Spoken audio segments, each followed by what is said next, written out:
The golden rays of sunlight streamed through the curtains, spilling onto the wooden floor of the quaint kitchen. Gerald had always loved mornings like this, where the world seemed to slow down just enough to allow him to savor the peace. The quiet hum of life outside, the distant chirping of birds, and the soft rustle of leaves all adding to the serenity as he moved about with practiced ease.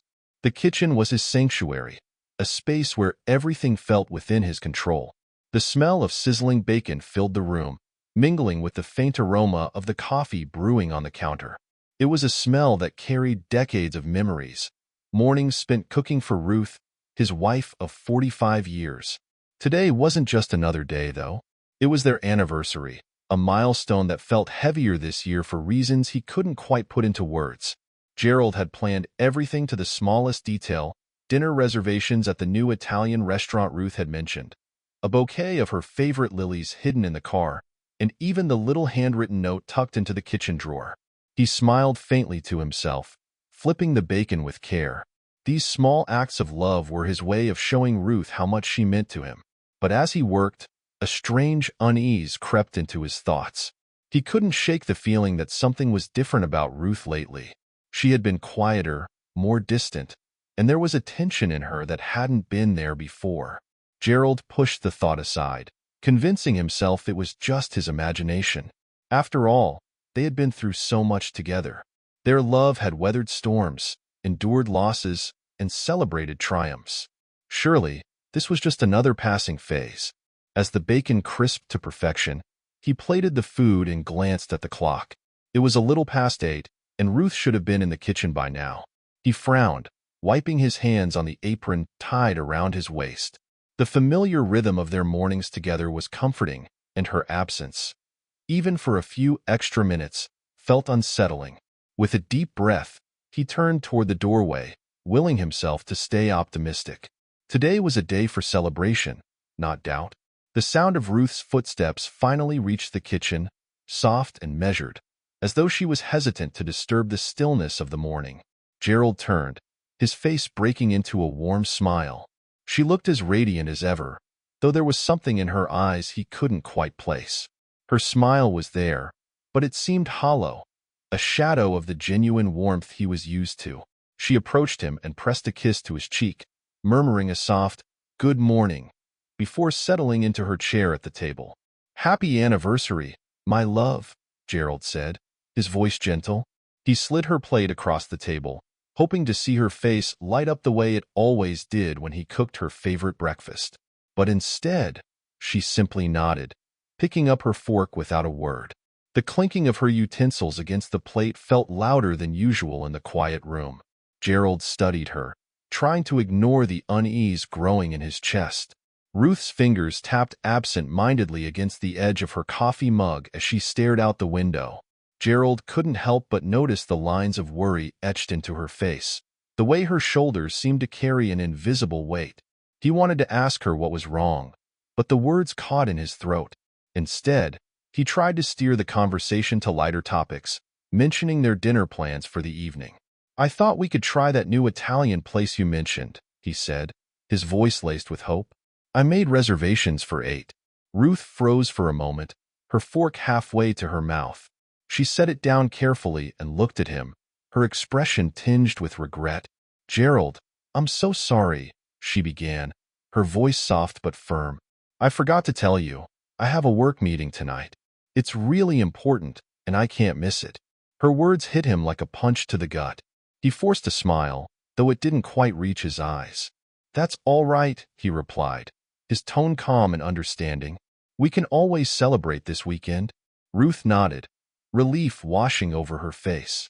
She finished her coffee quickly and excused herself, disappearing down the hallway to get ready for the day. Gerald watched her go, his heart heavy with a mix of disappointment and suspicion. Something was wrong. He could feel it. The changes in her behavior over the past few weeks, the late nights, the distant looks, none of it made sense. He tried to shake off the nagging doubts, convincing himself that he was reading too much into things. But deep down, a voice whispered that he already knew the truth. He just wasn't ready to face it. The house felt eerily quiet after Ruth left for work. Gerald stood in the kitchen, staring at the empty coffee mug she had left behind. His mind raced with thoughts he couldn't ignore. Ruth had always been honest and dependable, the kind of person who valued their shared traditions. For her to forget their anniversary and prioritize work over their plans was unlike her. He spent the morning trying to distract himself with chores, but his thoughts kept returning to Ruth. The memory of her distant gaze and the hesitation in her voice replayed in his mind like a broken record. Gerald wanted to believe her, to trust that her meeting was as important as she claimed. But the unease in his gut told a different story. As the hours passed, Gerald decided he needed to clear his head. He grabbed his coat and stepped outside, the crisp morning air biting at his cheeks. The neighborhood was quiet, the only sound the occasional rustle of leaves in the breeze. Gerald walked aimlessly, his thoughts a chaotic swirl of memories and doubts. He thought about the life they had built together, the years of love and laughter, the challenges they had overcome. Ruth had always been his anchor, the one constant in a world that often felt unpredictable. But now that anchor felt unsteady, as if it was slipping away. The brisk air filled Gerald's lungs as he walked down the familiar streets of his neighborhood, his hands buried deep in the pockets of his coat. Every corner of this place held a memory, a snapshot of the life he had shared with Ruth. There was the park where they had their first picnic as newlyweds, the bakery where they used to stop every Sunday morning for croissants, and even the quiet little bench where they sat for hours planning their future when the world seemed full of endless possibilities. Now, those memories felt distant, as if they belonged to another lifetime. Gerald couldn't help but wonder what had changed. Was it him? Had he become too predictable, too set in his ways? Ruth used to tease him about his routines, but she had always said they made her feel safe. Over the years, he had tried to show his love in small, steady ways. A bouquet of flowers on random Thursdays, a handwritten note slipped in her handbag before work, her favorite song playing softly in the background when she came home after a long day. But now, he questioned whether those gestures were enough. Ruth's recent behavior gnawed at him, and the thought that she might be unhappy made his chest tighten. He had always prided himself on knowing her better than anyone else, yet now she felt like a stranger. Gerald shook his head, trying to clear the doubts that clouded his mind. As he rounded a corner, Gerald spotted a familiar face. Martha, their neighbor from across the street. She was tending to her rose bushes, humming a tune he didn't recognize. When she saw him, her face lit up with a smile. "Good morning, Gerald. Out for a stroll," she called, straightening up and wiping her hands on her gardening apron. "Good morning, Martha," he replied, forcing a smile. "Just needed some fresh air." Martha tilted her head, studying him with the kind of scrutiny that only someone who had known you for years could manage. "Everything all right? You seem preoccupied." Gerald hesitated, debating whether to share his concerns. He and Martha weren't particularly close, but she had a way of making people feel at ease. Finally, he shrugged. "It's nothing, really. Just thinking about Ruth. She's been different lately." Martha's expression softened. "Marriage has its ups and downs, Gerald. Sometimes people go through things they don't know how to talk about. Maybe she just needs time." Gerald nodded, though her words did little to ease his worry. "Maybe you're right. Thank you, Martha." As he walked away, Gerald couldn't help but replay the conversation in his mind. Was Ruth going through something she wasn't sharing with him? And if so, why couldn't she trust him enough to open up? By the time Gerald returned home, the sun was dipping below the horizon, casting long shadows across the lawn. The house felt emptier than ever, its silence amplifying his unease.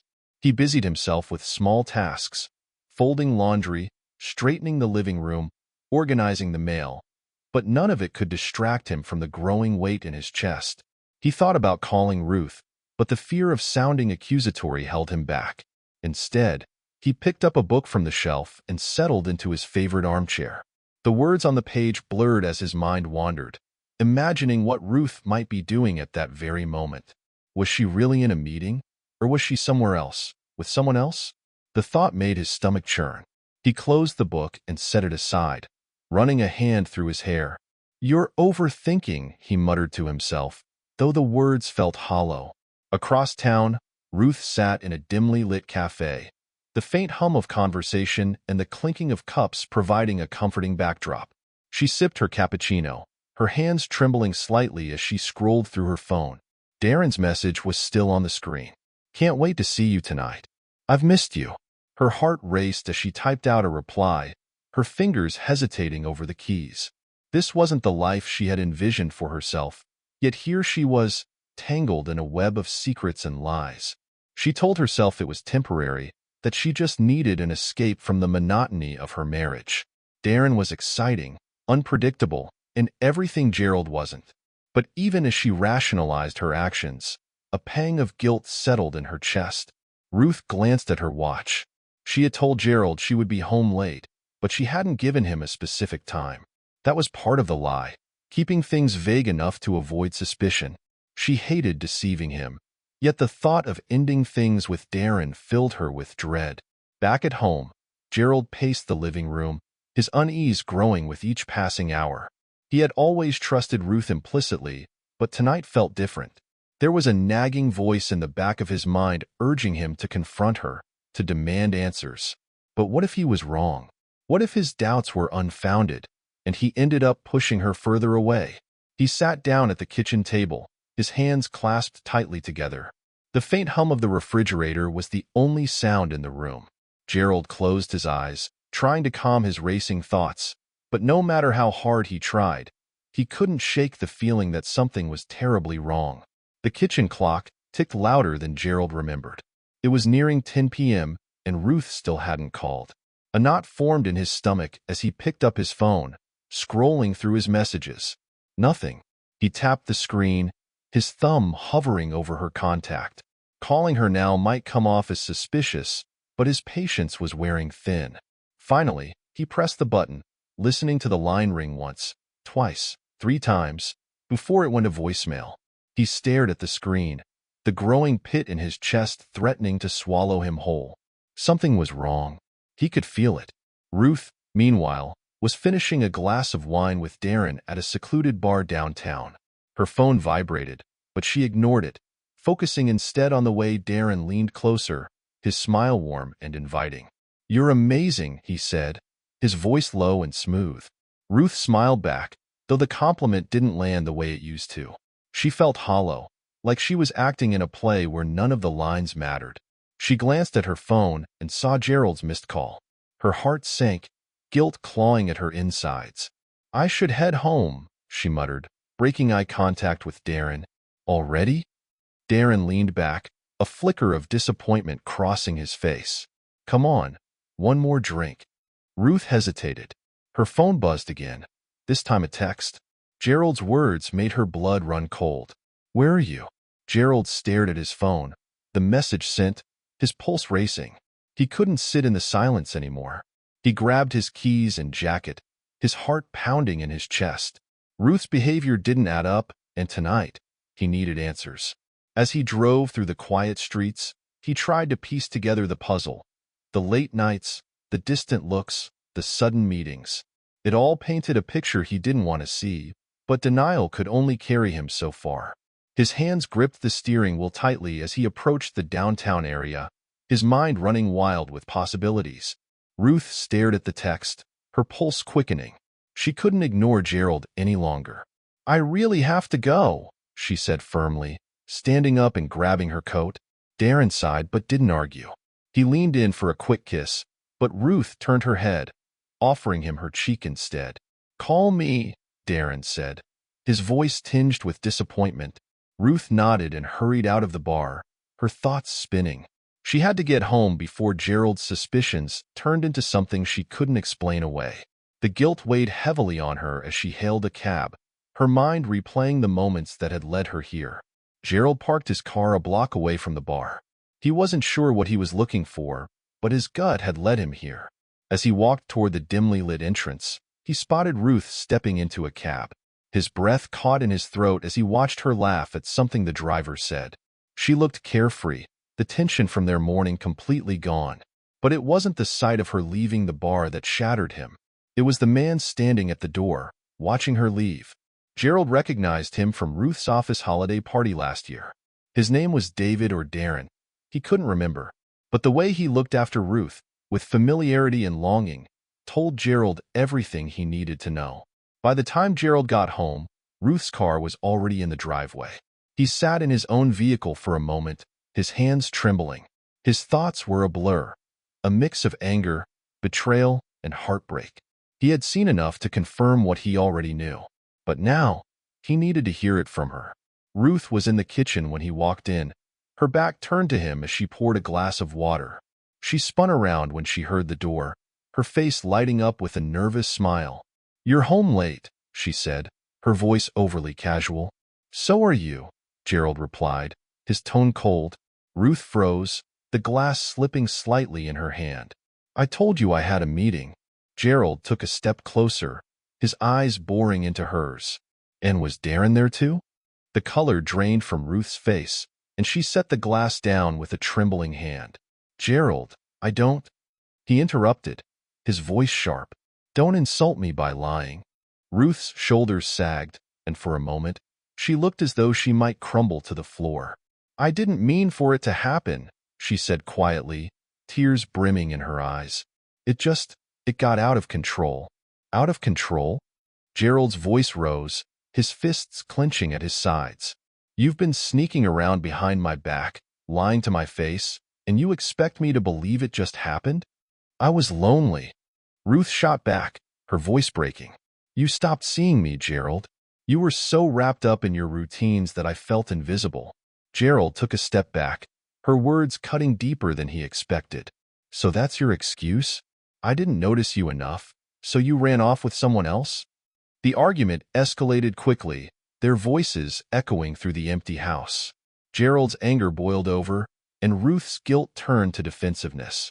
Years of suppressed emotions spilled out as they hurled accusations and confessions at each other. Finally, Gerald couldn't take it anymore. He grabbed his coat and headed for the door. "I can't do this right now," he said, his voice strained. "I need space." "Gerald, wait." Ruth's voice cracked, but he was already gone. The cool night air hit Gerald's face as he walked aimlessly through the neighborhood. His mind was a storm of emotions, each thought pulling him in a different direction. He had loved Ruth with every fiber of his being, and now that love felt like a weapon turned against him. Gerald wandered through the streets, his footsteps heavy against the quiet pavement. The sharp chill of the night bit at his skin, but he hardly noticed. Every memory of Ruth played in his mind like a film reel. Her laughter, her warmth, her promises. He clenched his fists as the reality of her betrayal pierced through his thoughts. Stopping at the park bench where they had once spent countless evenings, he sat down, his head in his hands. How had they come to this? He had given everything to their marriage, and now it felt like it had been for nothing. But amid the anguish, a single thought emerged. "I deserve answers." Back at the house, Ruth sat on the edge of their bed, her hands trembling as she stared at her reflection in the mirror. Her makeup was smudged from tears, her face pale. She had always believed she could keep her two worlds separate, that Gerald would never find out.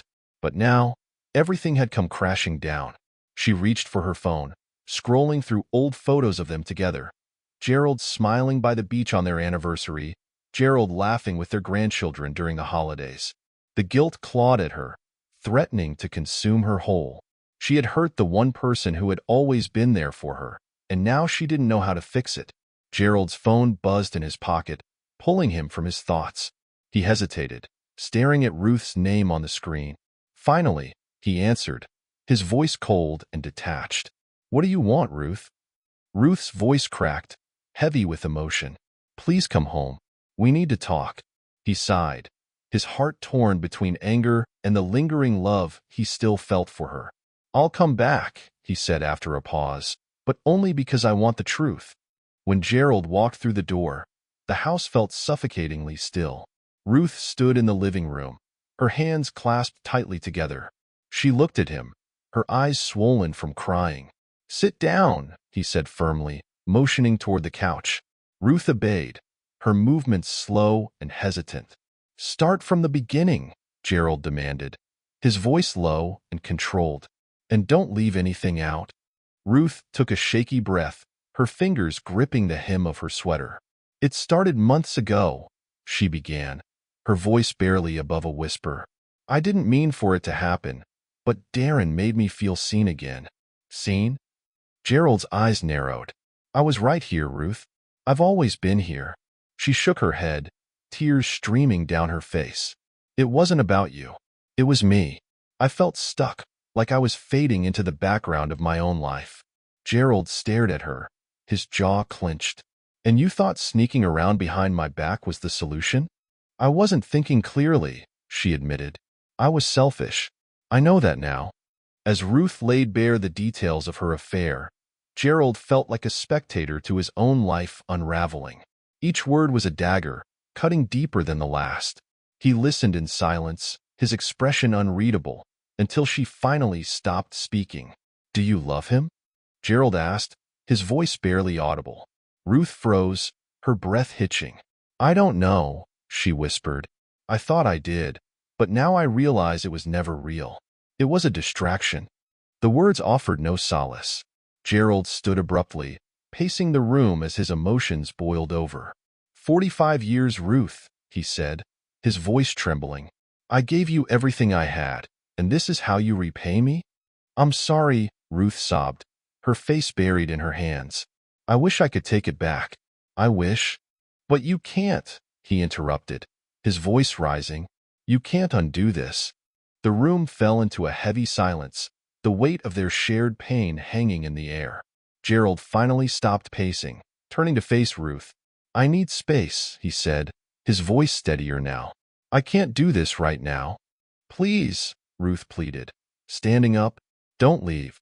We can work through this. Gerald shook his head, his expression hard. You made your choice, Ruth. Now I need to make mine. Without another word, he grabbed his coat and walked out the door, leaving Ruth alone in the suffocating silence. Gerald drove aimlessly, the streets blurring together as he tried to process everything. His mind raced with questions he couldn't answer. How had he missed the signs? Had he truly been so blind to Ruth's unhappiness? And, more importantly, could he ever forgive her? The car's radio played softly in the background, but the music barely registered. He pulled into an empty parking lot, turning off the engine and leaning back in his seat. For the first time in hours, the tears came, hot and unrelenting. He allowed himself to feel the full weight of his heartbreak, the cracks in his soul too wide to ignore. The next morning, Gerald found himself at his sister-in-law Laura's house. She greeted him with a warm hug, immediately sensing his turmoil. What happened? She asked gently, leading him to the couch. Gerald hesitated, the words catching in his throat. Finally, he broke down, recounting everything. Laura listened quietly, her expression a mix of shock and sadness. I don't know what to do, Gerald admitted, his voice thick with emotion. I feel like I've lost everything. Laura placed a comforting hand on his shoulder. You haven't lost everything, Gerald. You still have yourself, and that's where you need to start. Back at home, Ruth sat alone at the kitchen table, staring at the seat across from her. The silence was deafening, each tick of the clock a reminder of the time she had wasted. She replayed the argument in her mind, wishing she had chosen her words more carefully. But deep down, she knew the damage was already done. She picked up her phone, scrolling through photos of her and Gerald from happier times.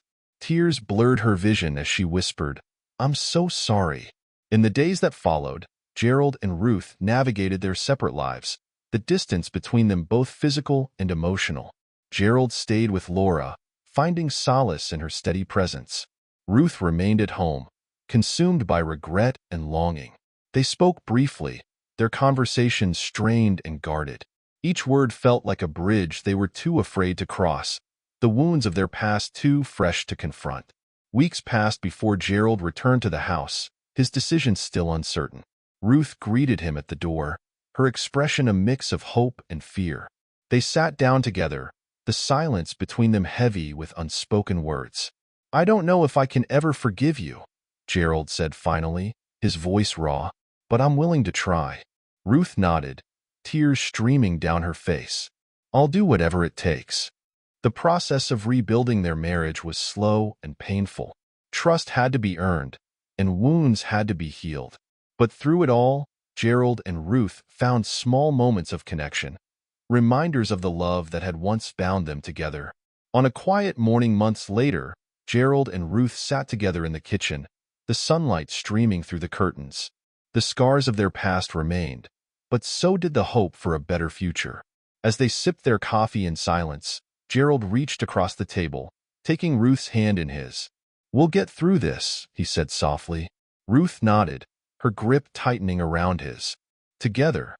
And for the first time in a long time, they both believed it.